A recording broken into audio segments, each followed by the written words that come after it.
Hey, this is Nick Daschel with the Oregonian OregonLive. Let's call this the Sky is Falling Oregon State edition of whatever you want to call this.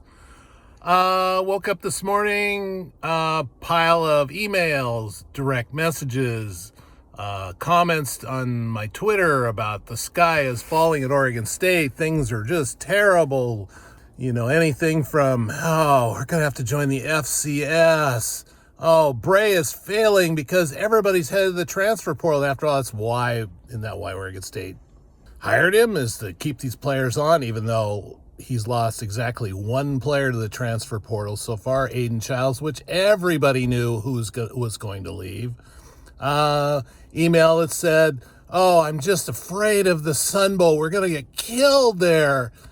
I mean, come on, people. Let's get a grip on this thing. Yes, it's bad out there. I agree. I've been right in the middle of it, having to report all this stuff.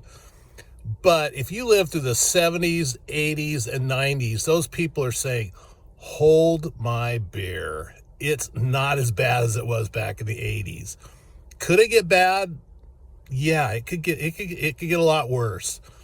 But I think there's a path here to actually, Oregon State be in an okay position.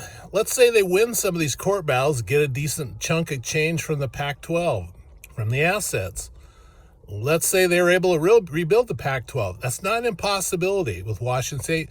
Bring in, say, 6 teams from the Mountain West. Bring in a couple more from, Rice, Tulane. A nice little 10-team league. All of a sudden, 2-3 years from now, maybe you got the 5th best conference in America, and you can make a case for a guaranteed berth in the CFP. Is that as good as Oregon State had it when they were in the Pac-12?